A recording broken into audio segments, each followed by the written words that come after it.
चढ़ई निज घर पछपटे किछि स्ट्रॉबेरी चाष करिथिला। सब स्ट्रॉबेरी गछ भितरु गोटे स्ट्रॉबेरी गछ बहुत बड़ थिला। सेई बड़ स्ट्रॉबेरी गछरे दुईटी बड़ बड़ स्ट्रॉबेरी झुलिथिला। गोटे थिला कंचा स्ट्रॉबेरी आउ गोटे थिला पाचिला स्ट्रॉबेरी। आज मु बहुत खुशी, मो देहर रंग लाल हो जाइछि। मो केते सुंदर देखा जाउछि। मो देहरु केते बढ़िया बास्ना बाहरुछि। समस्ते मते देखिले मोर प्रशंसा करिबे। मु समस्तंकर प्रिय हो गली। कि रे सबुज स्ट्रॉबेरी, तू ए जाई पाचिनु? तू सेमिति कंचा हेकी रही गलु। अन्य मानक पाखरे तोर किछि मूल्य नाही। एते अहंकार भल नुह सांग। तू बधे भूली जाउचु आमे गोटे गछर फल। किछि दिन तळे तो रंग भी मो परी सबुज थिला। तू टिके आग पाची गलु, सेथिपाई तो रंग लाल हो गला। किछि दिन परे मो रंग भी तो परी लाल हो जिवो। एई छोट कथा पाई एमिति अहंकार काहेकि करूचु कहिलु? हाँ हाँ मु बुझी गली। तू मते हिंसा करूचु बोली एमिति कहूचु। मु तोठु आग सुंदर हो गली। ए रास्ता रे जो चढ़े जाउचंती से माने मते देखि मोर प्रशंसा करूचंती। हेले केही भी तते देखु नाहंती कि तोर प्रशंसा करू नाहंती। सेथिपाई तो मन रे ईर्षा हेउची ना। कंचा स्ट्रॉबेरी और पाचिला स्ट्रॉबेरी जेतेबेले एमिति कथा हेउथिले सेही समय रे स्ट्रॉबेरी चाष करितबा चढ़ई सेठाको आसिला। ताकू देखि पाचिला स्ट्रॉबेरी कहिला, ए तो आम मालिकाणी आसी गले। चल तांको पचारिबा से आम दुई जनक भितरु काहाको बेसी भल पांती। अच्छा मालिकाणी टिके कहंतु तो आम दुई स्ट्रॉबेरी के भितरु को स्ट्रॉबेरी को तमे बेसी भल पाओ? आम दुई जनक भितरु किए तुमको बेसी सुंदर लागुची कहिला? मु तम दुई जन को चाष करिची। मो पई तमे दुई जन समान। तमे दुई जन ही बहुत सुंदर लागुच। ना ना एमिति हेई परिबनी। दुई जन जाक एका संगरे सुंदर केमिति लागिबो? बुझी गली। तुमे कंचा स्ट्रॉबेरी रो मन रखिया पई एमिति मिछ कहउच ना। ना ना मो काहाको भी खुशी करिया पई एकथा कहिनी। मु जहा भी कहिची ता ठीक कहिची। केमिति ठीक कहउच? मु कंचा स्ट्रॉबेरी ठारो भी बेसी सुंदर देखा जाउची। ता जानिबी तुमे कंचा स्ट्रॉबेरी को सुंदर कहउच।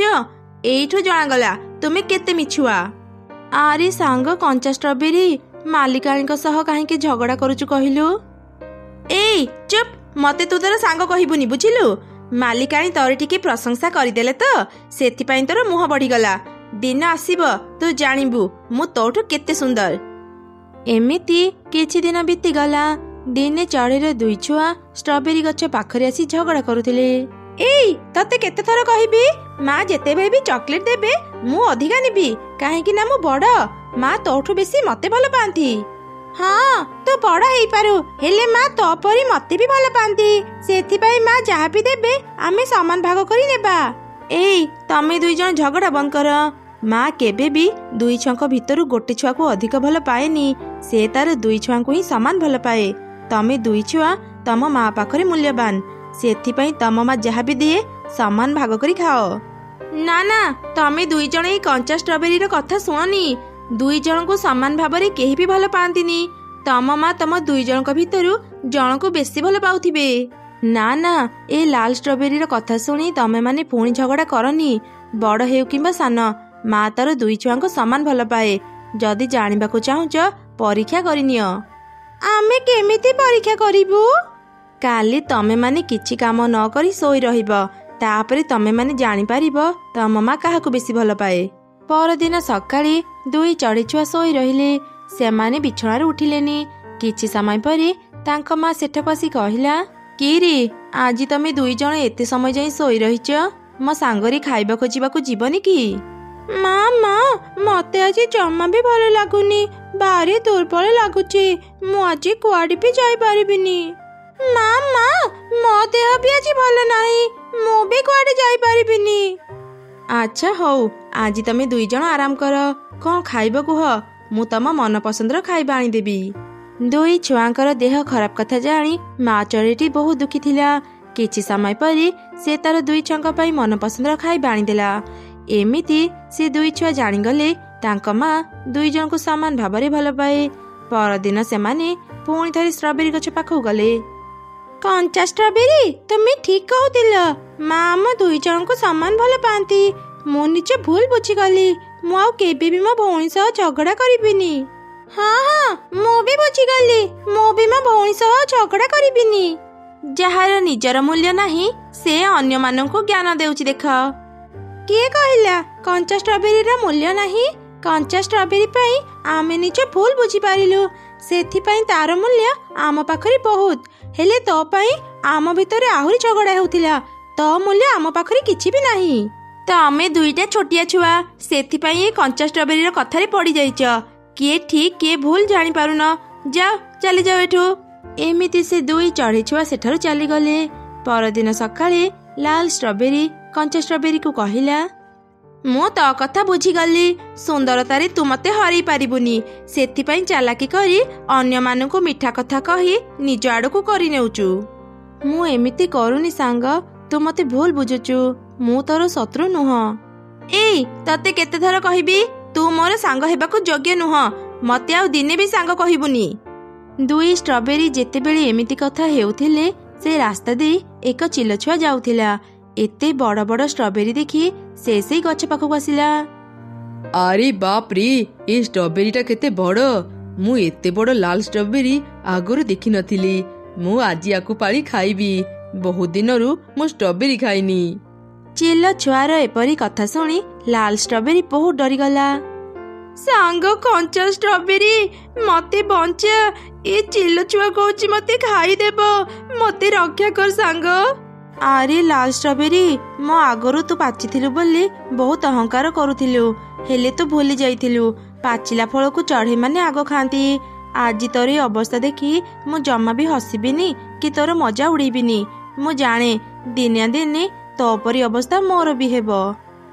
କଞ୍ଚା ଷ୍ଟ୍ରବେରୀର କଥା ସରିଛି କି ନାହିଁ, ଚିଲ ଛୁଆ ସେ ଲାଲ ଷ୍ଟ୍ରବେରୀକୁ ତୋଳି ଖାଇଦେଲା, ଆଉ ତାପରେ ସେଠାରୁ ଚାଲିଗଲା। ଦୂର ଏକ ଜଙ୍ଗଲରେ ବିଭିନ୍ନ ପ୍ରକାରର ଚଢ଼େଇ ମିଳିମିଶି ରହୁଥିଲେ। ସେ ଜଙ୍ଗଲର ସବୁ ଚଢ଼େଇ ଛୁଆ ସ୍କୁଲରେ ପାଠ ପଢୁଥିଲେ। ଦିନେ ସ୍କୁଲ ଯିବା ସମୟରେ ମିଟୁ ଛୁଆ ତା ମାକୁ କହିଲା, ମା, ତୁମେ କହିଥିଲ ନା ଏ ବର୍ଷ ପରୀକ୍ଷା ପରେ ମତେ ନୂଆ ଖେଳନା କିଣିଦେବ? ହଁ ଧନ, ମୋର ମନେ ଅଛି। ଏ ବର୍ଷ ତ ପରୀକ୍ଷା ସରିଲା ପରେ ଆମେ ମେଳା ବୁଲିବାକୁ ଯିବା। ତତେ ଯାହା ବି ଭଲ ଲାଗିବ ମୁଁ ତୋ ପାଇଁ କିଣିଦେବି। ଏବେ ତୁ ସ୍କୁଲ ଯା। ଆଉ ଶୁଣୁ, ରାସ୍ତାରେ ତତେ ଯଦି କେହି ଅଜଣା ଚଢ଼େଇ ନିଜ ପାଖକୁ ଡାକି ଜମା ତା ପାଖକୁ ଯିବୁନି। କେହି କିଛି ଦେଲେ ଜମା ନେବୁନି। ହଁ ମା, ମୋର ସବୁ ମନେ ଅଛି। ଏବେ ମୁଁ ଯାଉଛି, ମୋ ସାଙ୍ଗମାନେ ମତେ ଅପେକ୍ଷା କରିଥିବେ। ଏମିତି କହି ମିଟୁ ଛୁଆ ତା ଘରୁ ବାହାରିଗଲା। ରାସ୍ତାରେ ତାର ଦୁଇ ସାଙ୍ଗ ତାକୁ ଅପେକ୍ଷା କରିଥିଲେ। ଆରେ ସାଙ୍ଗ, ଆଜି ତୁ ଆସୁ ଆସୁ ଏତେ ଡେରି କରିଦେଲୁ ଯେ? ତୁ ତ ସବୁଦିନ ଶୀଘ୍ର ଆସି ଆମକୁ ଜଗିଥାଉ। ଆଜି ତୋର କଣ ହେଲା?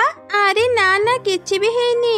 ମୋ ପାଖରେ ଆଉ ନୂଆ ଖେଳନା ନାହିଁ ତ ମୁଁ ମାକୁ କହୁଥିଲି ମୋ ପାଇଁ ନୂଆ ଖେଳନା କିଣିଦେବାକୁ। ସେଇ କଥା କହୁ କହୁ ଡେରି ହେଇଗଲା। ଚାଲ ଏବେ ସ୍କୁଲକୁ ଯିବା। ଏମିତି କଥା ହେଇ ସେ ତିନି ଚଢ଼େଇ ଛୁଆ ସ୍କୁଲକୁ ଗଲେ। ତାଙ୍କର ସବୁ କଥା ପାଖ ଗଛରେ ଥାଇ ଏକ କାଉ ଶୁଣୁଥିଲା। ସେ କହିଲା, ମୁଁ ଭାବୁଥିଲି ଏ ଜଙ୍ଗଲକୁ ଆସି ଭୁଲ କରିଦେଲି। ଏଠି ତ ମୋ ପାଇଁ ଗୋଟେ ବି କାମ ନାହିଁ। ହେଲେ ଏବେ ଛୁଆଙ୍କ କଥା ଶୁଣି ମତେ ଏକ ଉପାୟ ମିଳିଗଲା। ମୁଁ ଏ ଜଙ୍ଗଲର ସବୁ ଛୁଆଙ୍କୁ ନେଇ ମୋ ଗୁମ୍ଫାରେ ବନ୍ଦୀ କରି ରଖିବି। ତାପରେ ମୁଁ ଏକା ସାଙ୍ଗରେ ସବୁ ଛୁଆଙ୍କୁ ବିକ୍ରି କରି ଅନେକ ଧନୀ ହେଇଯିବି। ଏବେ ଯାଏ ବଜାରକୁ ଯାଇ କିଛି ନୂଆ ଖେଳନା କିଣି ଆଣେ। ଏମିତି ଚିନ୍ତା କରି କାଉ ଖେଳନା କିଣିବାକୁ ଚାଲିଗଲା। ସେପଟେ ସ୍କୁଲ ଛୁଟି ହେଲା ପରେ ସବୁ ଛୁଆ ଘରକୁ ଫେରିଲେ। ସନ୍ଧ୍ୟାରେ ତିନି ସାଙ୍ଗ ବାହାରେ ଖେଳୁଥିଲେ। ଆରେ ସାଙ୍ଗମାନେ, ଆଜି ବହୁତ ଖେଳିଲେ। ଏବେ ଚାଲ ଘରକୁ ଯିବା ଆଉ ନିଜ ନିଜ ହୋମୱାର୍କ କରିବା। ହଁ, ତୁ ଠିକ କହିଲୁ। ଚାଲ ସମସ୍ତେ ଏବେ ଘରକୁ ଯିବା। ଏମିତି କଥା ହେଇ ସବୁ ଚଢ଼େଇ ଛୁଆ ନିଜ ନିଜ ଘରକୁ ଫେରିଗଲେ। ମିଟୁ ଛୁଆ ଏକା ହିଁ ତା ଘରକୁ ଫେରୁଥିଲା। ରାସ୍ତାରେ କାଉ ଖେଳନା ଧରି ତାକୁ ଅପେକ୍ଷା କରି ରହିଥିଲା। ଯେମିତି ସେ ମିଟୁ ଛୁଆକୁ ଦେଖିଲା, ସେ ତାକୁ ଡାକିଲା, କିଏ ତୁମେ? ମତେ କାହିଁକି ଡାକିଲ? ଆରେ ମିଟୁ ଛୁଆ, ମୁଁ ଶୁଣିଲି ତୋ ପାଖରେ ନୂଆ ଖେଳନା ନାହିଁ। ଏଇ ଦେଖେ, ମୁଁ କେତେ ଗୁଡ଼ିଏ ନୂଆ ଖେଳନା ଧରିଛି। ତତେ ଯଦି ଏମିତି ନୂଆ ଖେଳନା ଦରକାର, ମୋ ସାଙ୍ଗରେ ଆ। ମୁଁ ତତେ ଏମିତି ଆହୁରି ବହୁତ ଖେଳନା ଦେବି। ତୁମେ ସତ କହୁଛ ଅଙ୍କଲ? ମତେ ନୂଆ ଖେଳନା କିଣିଦେବ? ଚାଲ ମୁଁ ଏବେ ତୁମ ସାଙ୍ଗରେ ଯିବି ଆଉ ମୋ ମନ ପସନ୍ଦର ଖେଳନା ଆଣିବି। ଖେଳନା ଲୋଭରେ ମିଟୁ ଛୁଆ କାଉର ପଛେ ପଛେ ଗଲା। କାଉ ତ ବହୁତ ଖୁସି ହେଇଗଲା। ସେ ମିଟୁ ଛୁଆକୁ ନିଜ ଗୁମ୍ଫାକୁ ନେଇ ତାକୁ ବନ୍ଦୀ କରିଦେଲା। ଅଙ୍କଲ, ମତେ କାହିଁକି ଏ ଭିତରେ ରଖିଛ? ମତେ ଛାଡ଼ି ଦିଅ। ମୁଁ ମୋ ମା ପାଖକୁ ଯିବି। ମୋର ଖେଳନା ଦରକାର ନାହିଁ। ହା ହା ହା, ମୁଁ ତତେ ଛାଡ଼ିବା ପାଇଁ ଧରିନି। ତପରି ମୁଁ ତୋର ସବୁ ସାଙ୍ଗଙ୍କୁ ଧରି ଆଣି ଏଠି ବନ୍ଦୀ କରି ରଖିବି। ଆଉ ତାପରେ ସବୁ ଛୁଆଙ୍କୁ ବିକ୍ରି କରି ମୁଁ ଅନେକ ଟଙ୍କା ପାଇବି। ମିଟୁ ଛୁଆ ଯେତେ କାନ୍ଦିଲେ ବି କାଉ ତାର କିଛି ବି କଥା ଶୁଣିଲାନି। ଏମିତି ସେ ପ୍ରତିଦିନ ଖେଳନା ଲୋଭ ଦେଖେଇ ଅନେକ ଛୋଟ ଛୁଆଙ୍କୁ ଧରି ଆଣି ନିଜ ଗୁମ୍ଫାରେ ବନ୍ଦୀ କରି ରଖୁଥିଲା। ଦିନେ ରିନୁ ଚଢ଼େଇ ନିଜ ଝିଅକୁ ନେଇ ବଜାର ଯାଇଥିଲା। ମା, କିଛି ଦିନ ଧରି ମୋ ସାଙ୍ଗମାନେ ଆଉ ଖେଳିବା ପାଇଁ ଆସୁନାହାନ୍ତି। କେଜାଣି ସମସ୍ତେ କୁଆଡେ ଚାଲି ଯାଇଛନ୍ତି। ମୋ ପାଖରେ ତ କିଛି ବି ଭଲ ଖେଳନା ନାହିଁ। ଆଜି ମୋ ପାଇଁ ଗୋଟେ ଖେଳନା କିଣିଦିଅ ନା ମା। ଆଚ୍ଛା ହଉ, ମୁଁ ଆଗ ଘର ପାଇଁ ସଉଦା କିଣି ସାରି ତାପରେ ତୋ ପାଇଁ ଖେଳନା କିଣିଦେବି। ଏମିତି କହି ରିନୁ ଘର ପାଇଁ ସଉଦା କିଣିଲା। ଛୋଟ ଝିଅ ମିନି ଏପଟ ସେପଟକୁ ଦେଖୁଥିଲା। ହଠାତ୍ ତାର ନଜର କାଉ ଉପରେ ପଡ଼ିଲା। କାଉ କିଛି ଖେଳନା ଧରି ତାକୁ ଡାକୁଥିଲା। ଏମିତି ଦେଖି ମିନି ତା ପାଖକୁ ଗଲା। ତୁମେ କିଏ ଅଙ୍କଲ? ମତେ ଏମିତି ଡାକିଲ କଣ ପାଇଁ? ଆରେ ଝିଅ, ତତେ ଖେଳନା ଦରକାର କି? ମୋ ପାଖରେ ଏମିତି ଆହୁରି ଅନେକ ଖେଳନା ଅଛି। ଯଦି ତୁ ସେସବୁ ନେବୁ ମୋ ସାଙ୍ଗରେ ମୋ ଘରକୁ ଆ। ଆଚ୍ଛା ଠିକ ଅଛି, ଚାଲ ମୁଁ ତୁମ ସାଙ୍ଗରେ ଯିବି। ମିନି ବି ଖେଳନା ଲୋଭରେ କାଉର ପଛେ ପଛେ ଗଲା। କାଉ ତାକୁ ବି ବନ୍ଦୀ କରିଦେଲା। ମିନିର ସାଙ୍ଗମାନେ ବି ସେଇଠି ଥିଲେ। ସେମାନେ ତାକୁ ସବୁ ଘଟଣା କହିଲେ। ମୋ ମା ସବୁବେଳେ ମନା କରନ୍ତି, ଅଜଣା ଅଚିହ୍ନା ପକ୍ଷୀଙ୍କ ପାଖକୁ ଯିବୁନି। ମୁଁ ମୋ ମା କଥା ନ ମାନି ବହୁତ ବଡ ଭୁଲ କରିଦେଲି। ଏବେ ଆମର କଣ ହେବ ସାଙ୍ଗ? ଭୟ କରନି, ଭୁଲ ତ ମୁଁ ବି କରିଛି। ହେଲେ ମୋର ବିଶ୍ୱାସ ଅଛି ମୋ ମା ଆସି ଆମକୁ ଏଠୁ ନେଇଯିବେ। ସେପଟେ ରିନୁ ତା ଝିଅକୁ ବଜାରରେ ନ ଦେଖି ଚିନ୍ତାରେ ପଡ଼ିଗଲା। ସେ ଚାରିଆଡ଼େ ନିଜ ଝିଅକୁ ଖୋଜିଲା। ରାସ୍ତାରେ ଯାଉ ଯାଉ ତାର ଏକ ପାରା ସହ ଦେଖା ହେଲା। ପାରା ଭାଇ, ମୁଁ ମୋ ଝିଅ ସାଙ୍ଗରେ ବଜାରକୁ ଆସିଥିଲି, ହେଲେ ସେ କୁଆଡେ ଚାଲିଗଲା କେଜାଣି। ଯେତେ ଖୋଜିଲେ ବି ମୁଁ ତାକୁ ପାଉନି। ଆରେ ଚଢ଼େଇ, ମୁଁ ଯେତେବେଳେ ଆସୁଥିଲି ମୁଁ ଦେଖିଲି କାଉର ପଛେ ପଛେ ତୋ ଝିଅ ଯାଉଛି। ମୁଁ ଜାଣେ ସେ କାଉଟା ଗୋଟେ ଚୋର। ସେ ପାଖ ଜଙ୍ଗଲରେ ରୁହେ। ଏ ଜଙ୍ଗଲରେ ଯେତେ ବି ଚଢ଼େଇ ଛୁଆ ହଜିଛନ୍ତି, ନିଶ୍ଚୟ ସେ କାଉ ସବୁ ଛୁଆଙ୍କୁ ନେଇ ନିଜ ଗୁମ୍ଫାରେ ରଖିଥିବ। ଏସବୁ କଣ କହୁଛ ପାରା ଭାଇ? ମୁଁ ଏବେ ହିଁ ସେ କାଉର ଗୁମ୍ଫାକୁ ଯିବି ଆଉ ଛୁଆମାନଙ୍କୁ ନେଇ ଆସିବି। ଆରେ ଚଢ଼େଇ, ସେ କାଉଟା ଭାରି ଦୁଷ୍ଟ। ତୁ ଏକା ତା ସହ ଲଢ଼େଇ କରି ପାରିବୁନି। ସେ ଯଦି ଟିକେ ବି ଖବର ପାଇବ, ଛୁଆଙ୍କୁ ନେଇ ଏ ଜାଗା ଛାଡ଼ି ଚାଲିଯିବ। ମୋ ପାଖରେ ଏକ ଉପାୟ ଅଛି, ଯାହାଦ୍ୱାରା ଆମେ ସେ କାଉକୁ ଧରି ପାରିବା। ଶୁଣ। ଏମିତି ପାରା ଆଉ ରିନୁ ଏକ ଯୋଜନା ବନେଇଲେ।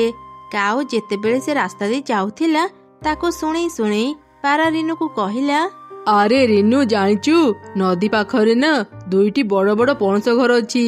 ସେ ଘର ଭିତରେ ଅନେକ ସୁନା ଟଙ୍କା ଅଛି।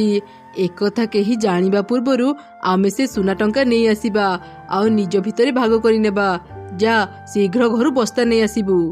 ଆରେ ଏମାନେ ଏସବୁ କଣ କହୁଛନ୍ତି? ସତରେ କଣ ପଣସ ଘରେ ସୁନା ଟଙ୍କା ଅଛି? ଏମାନେ ସେଠାକୁ ଯିବା ପୂର୍ବରୁ ମୁଁ ଆଗ ଯାଇ ସବୁ ସୁନା ଟଙ୍କା ନେଇ ଆସିବି। ଏମିତି କହି କାଉ ଉଡ଼ିଗଲା। ତାକୁ ଦେଖି ପାରା କହିଲା, ଏବେ ଯା ରିନୁ, ଛୁଆଙ୍କୁ ଉଦ୍ଧାର କରିବୁ। ମୁଁ ଯାଉଛି କାଉକୁ ସେଠି ଅଟକେଇବି।